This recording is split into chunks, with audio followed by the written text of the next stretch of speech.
What's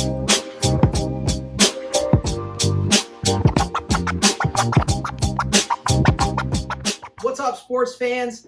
Welcome to the first official episode of the Sports Mixtape. I'm Brent. I'm Jimmy. And I'm Brad. And we've got an exciting episode coming to you today. We are going to be recapping the Thanksgiving games. We've got a fun Thanksgiving-themed snake draft coming up. We're going to go over the other games from the weekend, and then we're going to be touching on the big news in college football, which is the Lane Kiffin to LSU hiring. That man's getting a lot of money. You guys ready? I'm ready. All right, let's get it. Jimmy, Thanksgiving, a lot to be grateful for this year. We actually had some good matchups this year. You never know what you're going to get with Thanksgiving. What game were you most excited to watch? What stood out to you? Really, the Thanksgiving football slate. I could watch football all day. But like you said, there were great games. I was excited to see Burrow play and be back. But the Packers versus the Lions game. Big division matchup. Big division matchup. The Packers, with that win, took control.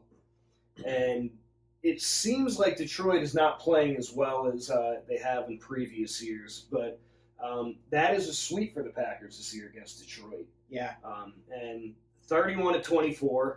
Jordan Love with a big game, 4 touchdown passes. That matched his career high. And Green Bay converted 3 of 3 fourth down attempts. 2 of them were for touchdowns. So they came in clutch. They were the clutch team in that game. And you also had Amon-Ra St. Brown with an injury. We don't know if he'll be back this week, but they need him desperately because they need wins, Detroit. But I love that game. It was a great game. Yeah, and I tell you, going into the road to Detroit on Thanksgiving, I mean, the Lions always host a Thanksgiving football game, so those fans get really hyping up for that game. Yep. And, what I was so impressed with, that Green Bay defense bottled up the Detroit run game. Gibbs was coming in on a heater. He had put up incredible yardage in the 2 games prior, and Green Bay held him to 68 yards on 20 carries. And I think that's such a big difference. When you can contain that game, Amon-Ra St. Brown is out. Things shook out well for the Packers. Gibbs not involved in the passing game at all either. Yeah. I tell you what I noticed too. Jordan Love is quietly putting together a pretty nice season. He's got 19 touchdown passes, only 3 interceptions. Playing very well. Green Bay is one of those teams, you guys probably remember, Drew Brees era New Orleans Saints, Sean Payton teams. There were good receivers, but there was never like an alpha. You had Lance Moore, you had Marquise Colston, you had Joe Horn, you had Brandon Cooks there for a year. I feel like there's a couple teams in today's NFL that are similar to that, where if you look at the box score, there's a different wide receiver that pops each week. This past week, you had Dontavian Wicks for Green Bay. Yeah. 6 catches, 94 yards, 2 touchdowns. Another team that reminds me of this is the current Sean Payton team, the Broncos. One week it might be Cortland Sutton. The next week it might be Troy Franklin.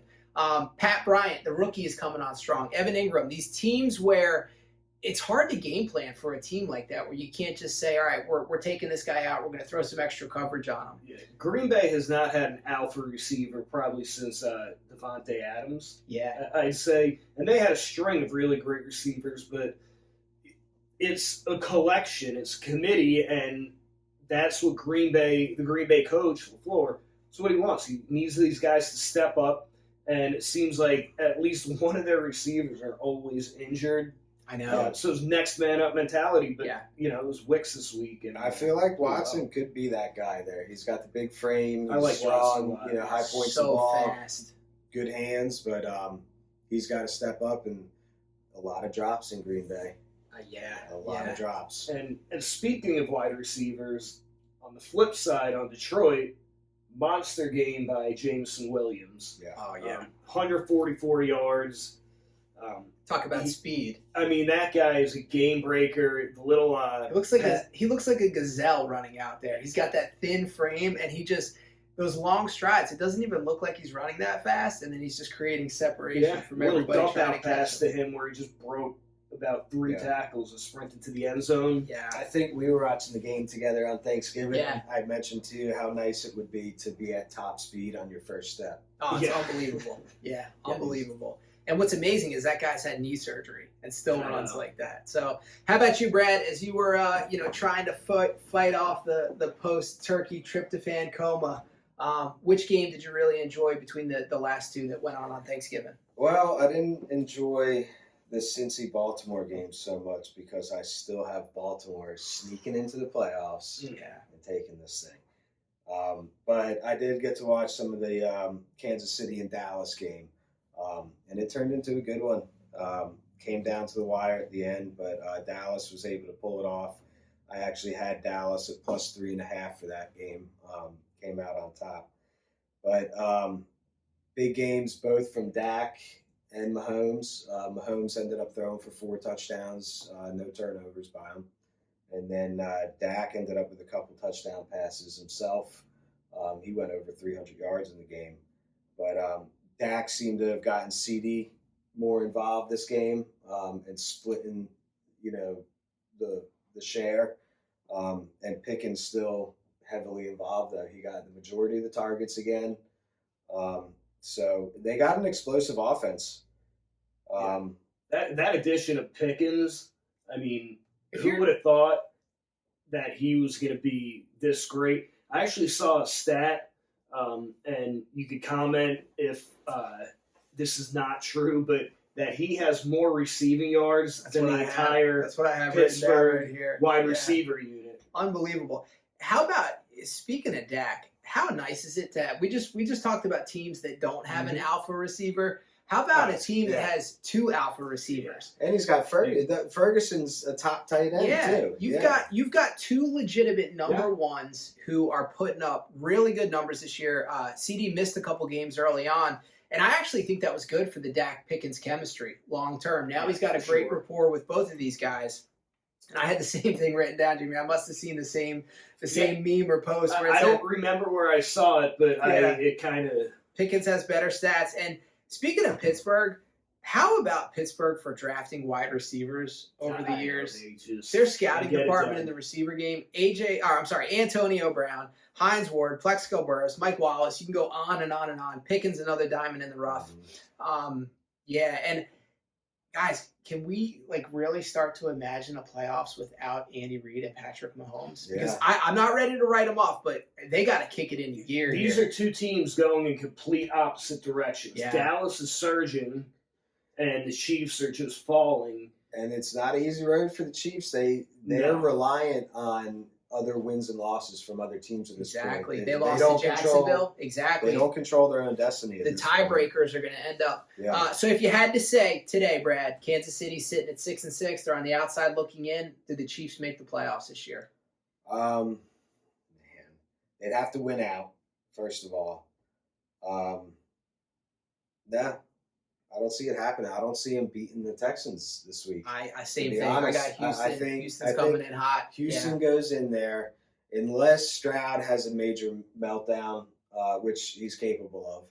But unless that happens, that defense is playing so hot right now. It'd be interesting to see. I can't imagine it quite yet, but there's a legit possibility we have a playoffs without Lamar and Patrick Mahomes, which is pretty crazy to think about.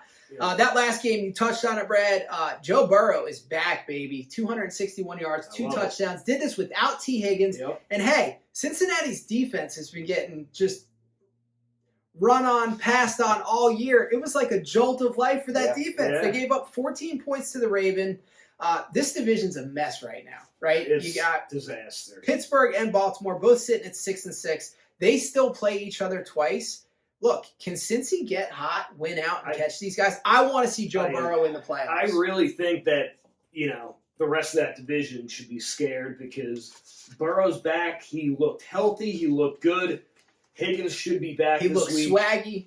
I mean, he didn't seem like he wanted any part of that turkey leg after the game, but I don't blame him. After the way that he played, he deserved a steak. And I tell you, Brad, your guy Lamar, in 5 games now since he's been back from injury, something's not right. No. 3 turnovers again this game. He's got 5 in the last 3 games. He's not rushing. He's averaging 19.6 yards a game. Lamar is not a typical pocket passer. No. He's got a great arm, but he's one of those guys like my guy, Jalen Hurts. You got to be moving around if you're hoping to have consistent success on offense. Yeah. So I was just talking to my buddy Tomcat today, who from the Baltimore area, Maryland, and he's a diehard Ravens fan. And we were talking about that today. They're not enough designed run plays right now for him, and that's how you could tell something's just not right still. It's got to be those design run plays. That's why Derrick Henry's struggling right now, and that part of the running game, and that's not opening up anything on the passing side. And he's been one of the most accurate passers in the league since he's been in the league, if not the most, I think. And he's not anywhere close to the mark right now. He's throwing way ahead of guys or sailing the ball way over their heads, and I don't know. Not having that dual threat for him is not helping. It's going to be really interesting to see who comes out of the North this year. Before we jump into our Thanksgiving themed snake draft, I don't want to talk about it long. We got to talk about the Black Friday game, which felt very, very dark and very black to me. Bears, Eagles, I see you have your jersey on. You're still a fan, but I am. It hurt to watch. Yeah. I think the Bears are very underestimated because I watched that game, and tough one this week. Williams looks good, and the Bears really look. They ran for over 280 yards. Nobody runs like that on a Vic Fangio defense. Two-headed monster, new thunder and lightning, just like Ben Johnson had with Gibbs and Montgomery. He's got Manungai, who's just this bruising beast. Yes. He's got DeAndre Swift. Look, it's wake-up call time for the Birds. All right. Yeah. Phil, I heard this during the broadcast. Philly on third downs this season, their average third down is a 3rd and 8. That means you're either being penalized one of the first 2 calls, you're calling a vanilla run where you're getting touched behind the line of scrimmage. The offense just looks like it plays with no sense of urgency, out of rhythm. And I don't know if this is a coincidence or not. A.J. Brown, the last 2 games, has got his numbers. Philly's 0-2 after starting out the season 8-2. Coincidence or not, I don't know. All I know is that Philly needs some direction on offense, and I'm ready for Brian Daboll. I want an OC who's got a history with mobile, athletic quarterbacks. He's got a vendetta against the Giants. I don't know if Barkley is going to want that. Let's bring in Daboll. How's their relationship? I don't know. Maybe they still like each other. I'm not sure if there's friction there. Now that he's not my head coach anymore, I can poke some fun at him. But there's something going around where if you flip his top of his head to the bottom, it's a perfect match. And he's got a head of hair and a shaved beard. Oh, man. Well, speaking of coaches, how about those Ben Johnson post-game speeches? He's a North Carolina boy. I don't know if you guys caught that on the played high school football in North Carolina. Firing him up, man. He's like watching a peak 1990s. We're all about vintage here on the show. WWF wrestler with how he goes about it after the game. I love it. And look, I was not sold on the Bears. I'm still not sold on Caleb Williams. Ben Johnson is starting to win me over. This team wins games. That's 5 in a row. Yeah. Big division matchup coming up with the Packers this week. Man, the Chicago fans have got to be through the roof excited. I'm becoming a believer. I just, like I said, I watched that game. You know, if I was a Bears fan, I'd be excited, super excited. The creativity and the play calling on offense with those counters and misdirection runs, they do just enough to keep the D-line kind of off balance a little bit. And like I said, you typically don't see teams run like that against a Vic Fangio defense. You had 2 running backs go over 100 yards. I believe it was 281 yards on the ground. Philly, costly turnovers this game. We need a bounce back. We got a tough one Monday night coming against the Chargers. So 2 8-4 teams. Yeah. So Thanksgiving, obviously, we had a feast. Brad hosts an incredible Thanksgiving every year. You know, where we live, oysters are a tradition at some point during the Thanksgiving weekend. But we've got a fun snake draft coming up today, guys. We are going to be doing a snake draft of the top Thanksgiving sides. So Jimmy, pass the hat over. We're going to let Brad pick our draft order here. All right, we got our names in this hat. Got the names in the hat here. Names or numbers? I guess we'll find out. number one pick is Brent. I get the top pick. All All right. I know what you're going for too, and it's probably my number one. Jimmy, number 2. Jimmy goes 2, and Brad is number 3. 3. So, dang. For my number one top Thanksgiving side, I got to go with our great-grandmother's mac and cheese recipe. It's phenomenal. Ritz crackers as like a little layer on top that gets brown and crisp. Cheese whiz loaded throughout. Jarred cheese whiz. Jarred cheese whiz. The macaroni noodles. This stuff is just, I mean, for me, there's nothing even close to it on my list. Now 2 through whatever, pretty tough for me, but mac and cheese, number one Thanksgiving side. I've tried for years to Hands match down. that recipe, and I can't get it. It's phenomenal. Yeah. It's phenomenal. Jimmy, swings over to you for pick I number mean, 2. I love mac and cheese. That actually was going to be in my number 2 spot. Okay. But I'll stick with my number 1, and this is a side that goes with anything that you're going to eat on Thanksgiving, and that is mashed potatoes and gravy. My number 2. And I don't mean some dry mashed potatoes. I mean nice, fluffy, buttery mashed potatoes, a good turkey gravy on there, and I mean, like I said, you can eat anything on the Thanksgiving table next to the mashed potatoes. Solid. 2 classics flying off the board right away. Brad, number 3. So it's kind of a spin-off of the mashed potatoes, but you guys tell me if this is against the rules or not. But next morning, mashed potato pancakes. Now, if you ever make the potato pancakes, then you take a little bit of that gravy and heat it back up and use that as your syrup. I like the creativity. It's not a Thanksgiving day, but it's my.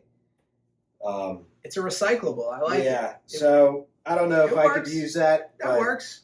I did not have that on the list, but we think outside the box here. Oh, it's good. Get you some eggs. Yeah, I'm not against it at all. All right, you also get the 4th pick, Brad. Draft, nice. Let's go. I think I might change my order here a little bit. Let's go with a good homemade cranberry sauce. Oh, that's what I was going with next. Brent's wife, she made a nice homemade one. Now, Brent and I, our traditional is the ocean spray out of the can. The jelly roll. Smack it down. I'm not a fan. I love it. It comes sliced up already. Perfect for a next day sandwich. But, yeah. Hats off to Morgan. She made a great homemade. It's a great choice for me because it's an enhancer. You know, you could put that with your stuffing. You could put that with your turkey. You could put that with your mashed potatoes. It's like an enhancer to the meal. I'm the type of eater. I like to mix it all together. It's great. It's like those new Wawa bowls. Yeah, I mean, I've never been a fan. Maybe when I was a kid, seeing that tub of cranberry jello, whatever it is, slide out of the can. Still had the rings around it from the can. Yeah. I could never get on board. And but a good homemade cranberry sauce. If you're gonna do cranberry sauce, do the homemade. I know that's a big argument. No, homemade actually. What we had this year, I was like, I don't even need the other stuff. I didn't even touch the other stuff because she nailed it with the recipe. Jimbo, number 5. I am gonna go. I'm gonna switch it up as well because I'm gonna pick something that I know is a lot of Thanksgiving, something that my mother makes every year, and that is roasted potatoes. Like the red potatoes. Red small potatoes, cut in half. Or you do bigger potatoes, but it's got to be smaller chunks. Rosemary and olive oil. Roasted so the outside gets a nice crisp on there.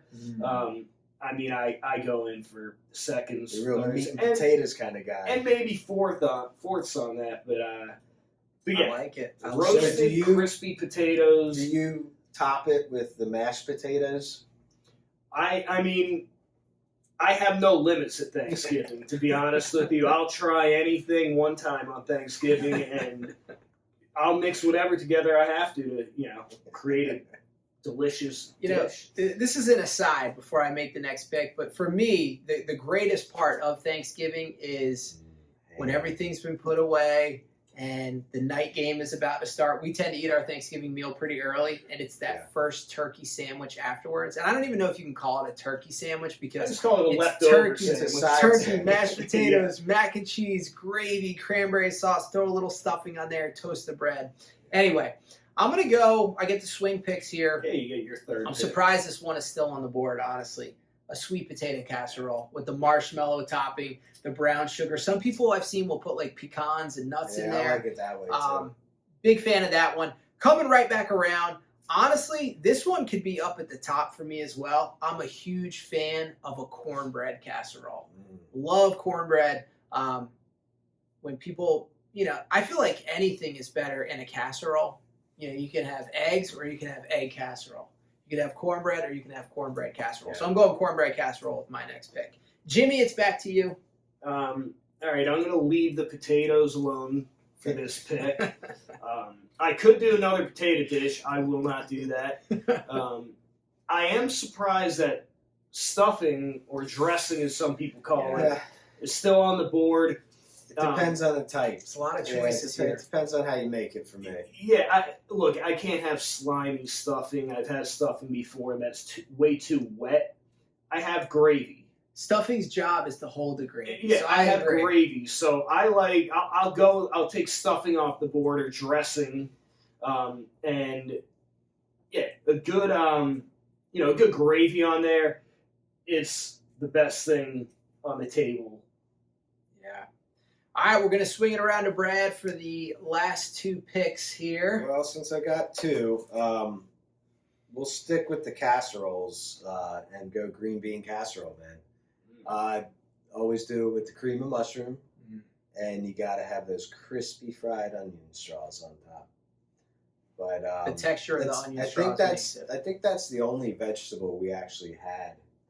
Yeah, we save those for the other days. Yeah, it's carb load season. So my next would be our oysters. So like Brent said, we live in a place where we get fresh local seafood.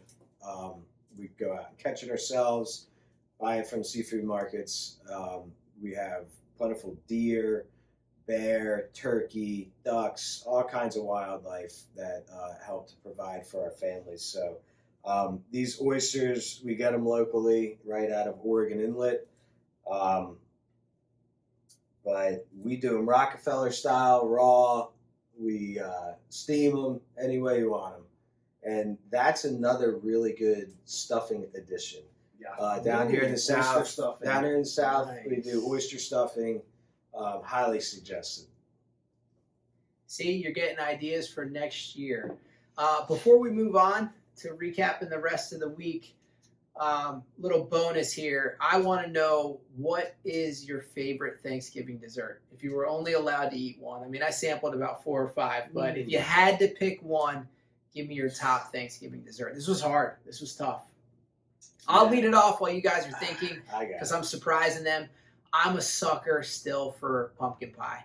Give me some whipped cream, a side, a scoop of vanilla ice cream, some pumpkin pie heated up in the microwave. What about sweet potato pie? You guys into sweet potato pie? I like it. I like it. Not quite as good as pumpkin pie, but I don't know. Maybe you tend to think of like pies on Thanksgiving. Yeah. I guess Thanksgiving dessert could be anything that's sweet that you have after.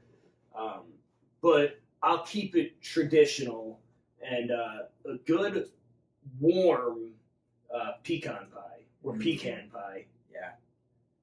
But it has to be warm on there. Same thing. Slap some whipped cream on there. I mean, little ice cream on the side. You got to balance that. Give them all to me. Yeah. We had your daughter made us a nice apple crisp, like cobbler style. Delicious. This year. That was delicious. And I love a good apple pie. Can't go wrong with that. But my top one is my aunt's rice pudding. Ooh. She would make it every year for Thanksgiving. We come from a big family. All the family gets together for these holidays. She would make it Thanksgiving and Christmas. Hands down, homemade rice pudding with a little bit of nutmeg and cinnamon. It's phenomenal. It off with. It's phenomenal. Shout out to Aunt Diane. What what I tried for the first time this year was actually when we were up in Jersey. We went to the Giants game a few weeks ago for Brad's 40th birthday. First time pumpkin pie flavored ice cream. It's pretty legit. Pretty legit. Do that. Yeah, not too bad. All right, we got to keep it rolling. We're going to be talking about, some of the big games that we wanted to recap from Week 13 as well. I'm going to kick this one off. Most impressive game. This was tough. There were a couple really good games, but give me the Houston Texans, man. Houston is on a roll right now. That defense is playing lights out. A week after sacking Josh Allen 8 times, they go on the road into Indy. They were 2 games back of the Colts. They still play them in extra time. They win 20-16. The reason I'm excited about Houston, look, guys, we're getting close to playoff time. Defense travels. Defense does well in cold weather. Their defense is no joke. Will Anderson Jr., Daniil Hunter, those guys get after the quarterback. Stroud was back this week. 276 yards and interception. He was a little rusty early on. Once he shook that rust off, they moved the ball. Big question I had in this game, though, why not take the field goal at the end of the game to go up 23-16? Your defense has shut them down all game. Yeah. Brad and I were talking about this on Thanksgiving. People don't kick anymore. They don't take field goals or they don't punt. It's like analytics. If there's any ex-college soccer players out there, whatever, go to the New York Giants right now. We are in desperate need of a kicker. Any kind of kicker. If you kick dogs, I don't know. Because someone go there with a good blade who can kick something other than the ground. That kick is going to be replayed in infamy forever. It was a yip on a kick. They ruled it a fumble. That's how bad it was. Player glitch. Yeah. Look, Houston's only 1 game back. They host Indy the second time they play this year. I would not surprise me for Houston to win that division. They're starting to get right. Stroud's healthy. Daniel Jones, he was on a heater, to say the least, to start the season, and he's just come crashing back down to earth, and he's not playing how he was earlier in the season. And I've said it before. I really think Jonathan Taylor is the motor. For that team. They held him under 100 yards, which is tough to do. Yeah, if Taylor, you got to get the ball in his hands somehow. He's so explosive, whether it's throwing to him, pitching it to him, whatever you have to do. But Jonathan Taylor has to get 25 touches at least a game. And it just shows when he has games like this where he's not getting over 100 yards, the Colts usually lose. Yeah. Pittman's been quiet. Coming on strong. They're not getting the ball to Pittman much right now either. Yeah. The other takeaway I had just from watching the Colts, man, Alec Pierce is a legit wide receiver. Yes. That guy. That was a great catch that he had. Great vertical threat. He's got good hands. I want to watch him the next couple years. I think you get a legit QB1 throwing him the ball. He could be free agent maybe after this season. He could be interesting to see where he ends up. Brad, take it next here. What game did you like from this weekend that you want to talk about? I'm going to talk about 2 phenomenal one-handed catches that will lead into the 2 pretty hard-fought games. The first one was Puka Nacua. The guy's he's backhanded. He not only one-handed, he backhanded it. It's a backhanded one-handed snag. Unbelievable. And then the defender got a hand on it even and almost knocked it out. It may have helped him to keep pressure against the ball and get it back to his body. But it looked like he didn't have control of it as the defender was touching him. So he was able to get back up, maybe get another yard or 2 out of it. Unbelievable. Almost scored even. But it wasn't enough. Not enough. The Rams still took the L. But very surprising game there. Yeah. The other was Traylon Burks from Washington. Phenomenal. This one rivaled Odell Beckham's catch with the Giants. Yeah. Not quite as impressive to me. I know there's a lot of talk right now, but I think It was a shorter pass, so OBJ's pass traveled further distance. I feel like Burks got a little more extension, though, possibly. We'll have to measure it and see. Yeah, OBJ went way behind his head and everything, but and he was really the first in the league that we saw that circus catch from. We've actually seen it a few times. He did it with 3 fingers too. Yeah. I mean, and hey, 2 great games that you're bringing up here, Brad. I mean, these were possibly the 2 most exciting games of the week. You had the Rams going on the road. Panthers, man. Look, Carolina's last 7 games, here's what we got.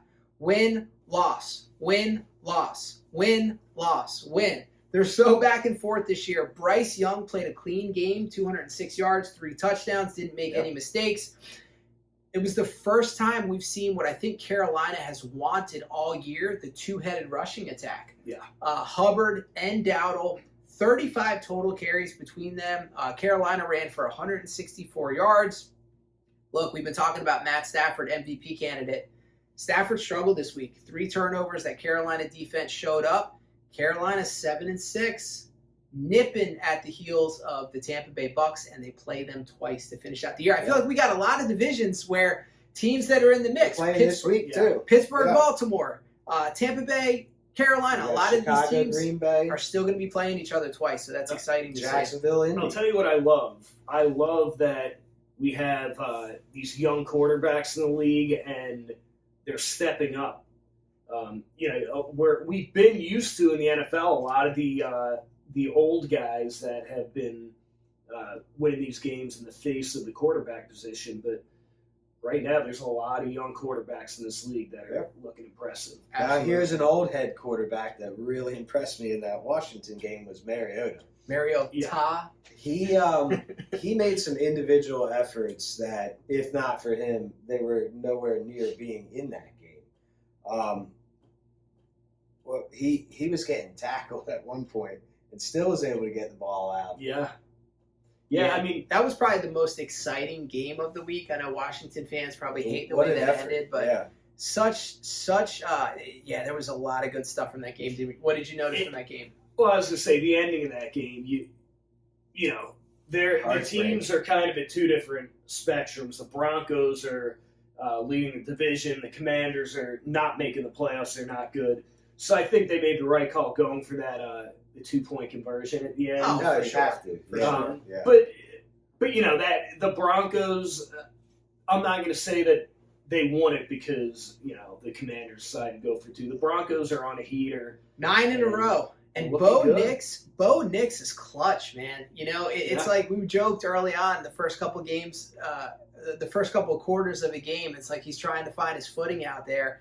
Another great game by Nix. That touchdown pass that he threw to Sutton while falling down was a truly incredible. I thought his knee hit the ground, and on the replay, unbelievable. It did not. How about an Evan Ingram sighting? Evan Ingram, 6 catches, 79 yards. He had that huge play in overtime. This was just back and forth. And Sean Payton after the game, great quote. The journey of a good team season involves games like this. This was a hard-fought game, down to the wire. I'll tell you what else really stood out to me for Washington. A healthy Terry McLaurin. That dude can ball. 7 catches, 96 yards, a touchdown. It is rare. Patrick Surtain usually straight up locks down whatever receiver they're going against. Terry looked really good in this game. Heartbreaking loss there for Washington. They had Sean Payton disheveled there towards the end. And all I could think about watching that was... remember the actor Freddie Muniz? Yeah. He needs to play Sean Payton in a documentary. It looks like he could be his son. That's good. Yeah. Jimmy, what game you want to talk about? So let's see. We've gone over some of the better games. I could talk about the Jets beating the Falcons, which actually ended up being a good game. But instead, I'd like to talk about I'd like to talk about the Bills and Steelers game.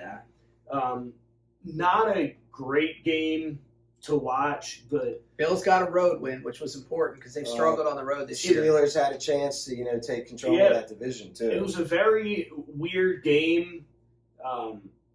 Josh Allen. Everyone started out slow, and then some turnovers by the Steelers, but is this the end of Aaron Rodgers? It's looked rough. It's looked rough these last couple weeks. 10 of 21, 117 yards.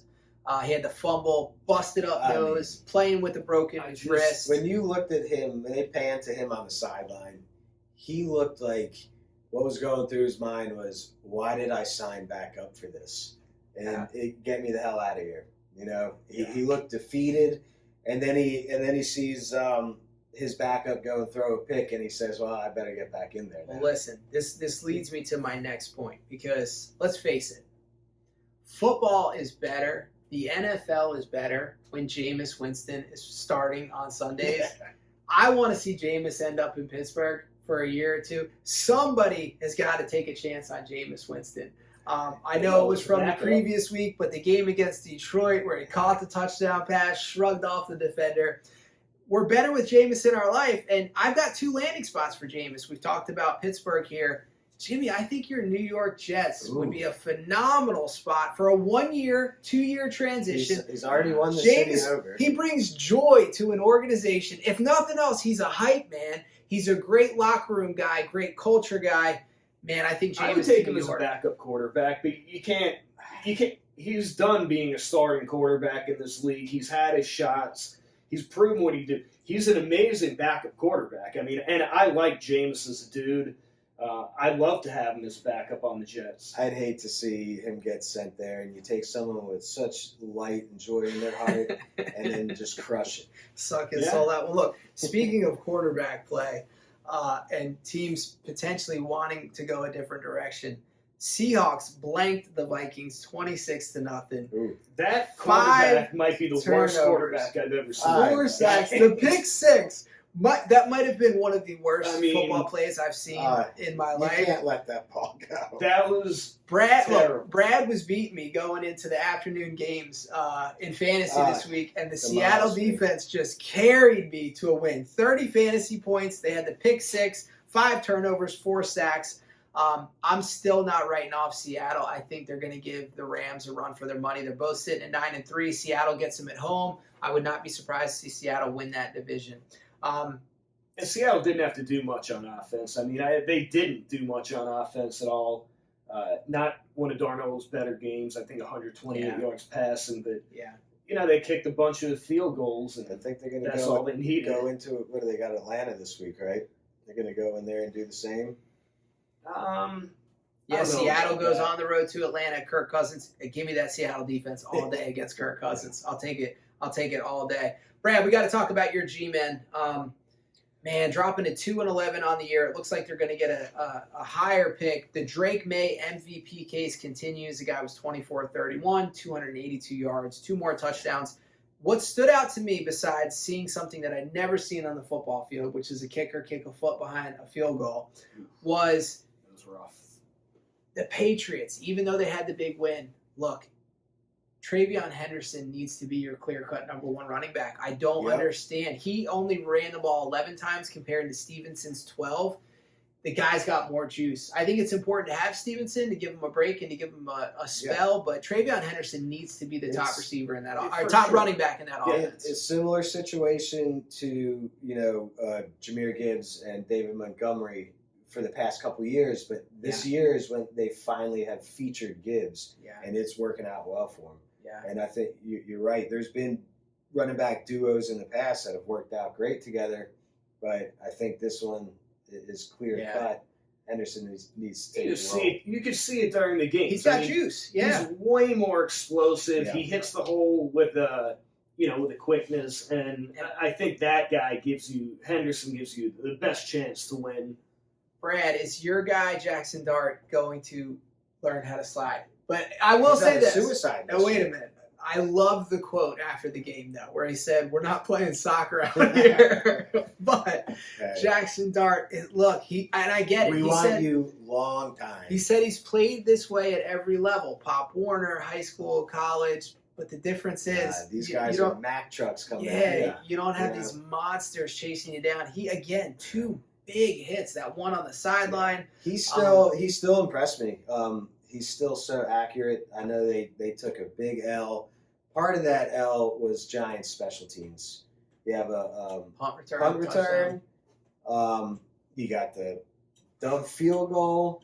And then you get Oshevsky looked like he got sent to heaven. That guy on a punt, he caught the ball, tried to make a move, got hit by one guy, but it was the second guy came in and I think he put his lights out. Clocked him, fumbled, set up for another touchdown. Drake made touchdown pass, and that really set the tone. This Giants team has to be, if not the best, one of the best 2-11 teams I've ever worst seen. Teams. Yeah. And you know, it may pan out. We get another stud. That's for our first Jeremiah draft. Smith. If you're a Giants fan, you got to be thinking Jeremiah Smith from Ohio State. Pair him with Neighbors. Yeah. We just talked about the 2 alpha situation in Dallas, where you have 2 stud wide receivers. We got our scat man back. You know, everyone healthy next year. There's some fingers crossed, because I think all football fans want to see how well this team could play as a young team put together. There's some hope on that side of New York. We're going to switch it to the other side of New York, or technically New Jersey. But Jimmy, Adonai Mitchell, we've heard about this guy. He was with Indianapolis. Heard about his athleticism there. Yeah. Finally got to show it off a little bit. 8 catches, over 100 yards, big touchdown. The guy's got game-breaking speed and athleticism. Yeah. He's a big, strong dude. What did you like about that game? Obviously, the Jets moving further out of the number 1 pick. Yeah, but it's good to see a team trying to compete. I don't think a coach like Aaron Glenn, you're not going to have him tank. That guy is not going to tank. He's not wired. You have to change the culture. You have to win games. I think the Jets, they're not getting the number 1 pick. They weren't getting it before that when they're loaded with 5 first-round picks and a few second-round picks over the next 2 years. So if they want to make a move for a quarterback in the draft, I think that's the direction they'll go, is trade away some picks. But there's hope. There's hope in Gotham for both you boys. I will say this, we got rid of 2 of our best defensive players, and our GM made sure we got Adonai Mitchell added in and John Mechie. Both of them have stepped up so far since we got them, and Taylor's a steadying force. He's not going to do too much, and that can be a good thing sometimes. He takes what he can get, and that's what you want. But look, it looks like the guys are playing hard. I mean, they have some fight in them, this team. Yeah. And if you're a fan, that's what you want to see. Yeah. And then on the flip side, for the Falcons, they probably didn't think they were going to come and lose to the Jets. Look, Raheem Morris has to be on the hot seat. I mean, again, Falcons are 4-8, another disappointing year. You got Penix hurt, but I don't even know that Penix looked that great before he went out. No. Bijan had almost 200 total scrimmage yards, 142 rushing yards and a touchdown, 51 receiving entire offense right now. You can't lose that game when you have a running back that is puts London out that coming back production. this week? He didn't practice today. He's got the PCL. I think with them being out of contention, they may shut it down and try to be safe, which is probably the smart thing to do. But I think Kirk's going to start the rest of the year. A couple other things. We're gonna move on here, but I want to touch on just a few other things from the other games this weekend. We had Bucky Irving back, 17 carries in his return, so it looks like they're feeding him the rock. Yeah. Tampa's starting to possibly get healthy. Godwin's been back a few games. Mike Evans possibly coming back. Tristan Wirfs, always great seeing an offensive lineman with a touchdown catch. Also, wild game down in Miami. The pick 2 on the 2-point conversion. Look, that's 3 in a row for the Dolphins. I think Mike McDaniel is coaching for his job right now for next year. If they can finish out the season, they play the Jets this week. But you never know, man. Yeah, you string a few more games together here, they could be in a wild card. And hey, be in the hunt. On the other side, I know New Orleans is having a rough season, but Shuck looks like a serviceable quarterback. Another decent game, 26-38, 2 touchdowns. You got to give this is the time to find out what these guys are made of. End of a crummy season. Well, they're going to have a high draft pick. So the question is, what do you do? Spend that on a quarterback? Is there a guy that's going to be there that you think this is going to be the guy, or do you start trying to build around Shuck? Yeah, well, that's another thing too. He's a quarterback who's serviceable, but he's got one person to throw to right now in Olave. They've been banged up. Kamara does not look like the previous version of himself. They need some playmakers on that team for sure. Yeah. Well, hey, talking about receivers like Adonai Mitchell switching teams, finding a little bit of life. One of Brad's top 10s, we were a little skeptical of it. Jacoby Myers, huge pickup for Jacksonville. Yeah. 6 catches, 90 yards, another touchdown. That guy is so dependable. Jags, hey, 8-4 right now. They're rolling. They got Indy this week.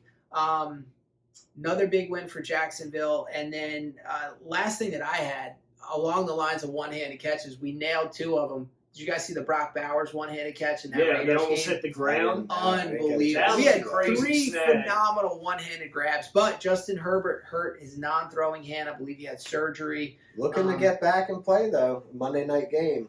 Yeah, they're 8-4. Will they be the same, though? I don't know how you going to – did you see his finger? It was sideways. Crazy. That was nasty looking. Crazy. So, yeah, we've got an exciting week coming up, week 14. A lot of important divisional games. Things are starting to heat up, but we're gonna finish off today's Thanksgiving episode. Got to talk about the big news in college football. Lane Kiffin, 7-year, $91 million deal with LSU. Sounds like he left Ole Miss not on good terms, which seems to be a Lane Kiffin theme. I think Florida Atlantic was the only place he left on decent terms. Look, Lane Kiffin's had a pretty interesting coaching journey, right? Youngest head coach in the NFL with the Raiders, was fired, went to Tennessee, ended up leaving that job, going out to USC, getting fired after a couple years, ended up at Florida Atlantic. Someone took a chance on him, but in between then, he was the offensive coordinator with Saban at Alabama, ends up at Ole Miss. He's not going to be coaching in the playoff. Now he's at LSU. Just a wild journey for Kiffin. What do you guys think about? I'm going to, before I turn it over, it's Freddie's Corner. It's time to go on a rant. This being our first official episode, if you didn't know, Freddie, beloved grandfather to me and Brad, red-headed Jersey City firefighter. Whenever he had an issue, like the old man, kids get off my yard, he would say, kids these days. My issue is with college sports and the direction that it's heading.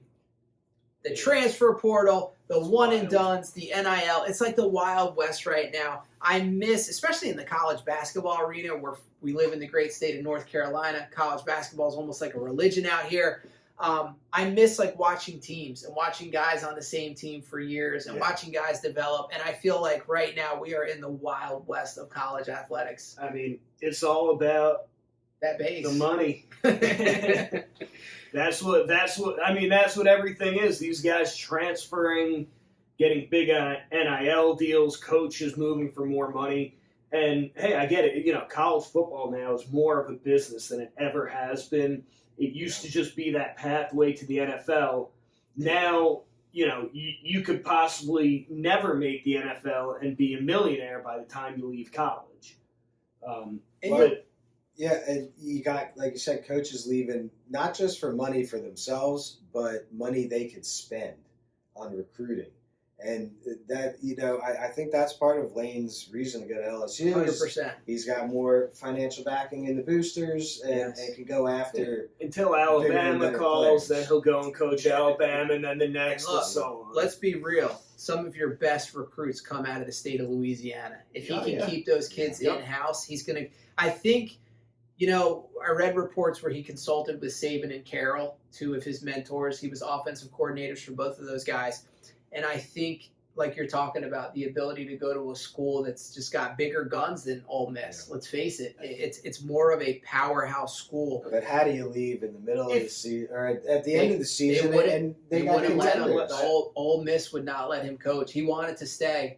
Ole Miss is not going to let him stay and finish out the season. Yeah. And this is the thing. If you asked any college coach in the country, would you rather coach Ole Miss or LSU? I think it's a no-brainer where you want to go. This is what's going to be interesting about Indiana. Kurt Cignetti up there. I know he rubs a lot of people the wrong way. He's a pretty brash guy from what we hear and see. He signed a long-term deal. I'm curious to see, and I would love to see, these smaller schools. Indiana does not have a big college football history. He's got him at number 2 in the nation right now. They had a good run there last year, his first year over from James Madison. I would love to see a story like that where a guy stays in the smaller town, the smaller college town, and is able to start to attract that talent there, as opposed to just jumping onto the next hot thing. So it'll be interesting to see if bigger is not always better, but it all depends. 7 years, $91 million. Exactly. That was a lot of incentive. So that's going to be it for us here today. We hope you guys enjoyed. Click that like button, subscribe. We've got some great content coming out to you later in the week. We are going to be doing some NBA quick hitters, a Week 14 NFL preview, going retro with the top 5 Nintendo games. And as always, we got the Parlay Kid over here. We're going to be giving you some betting advice, going over our contest. We will see you guys next time. See ya.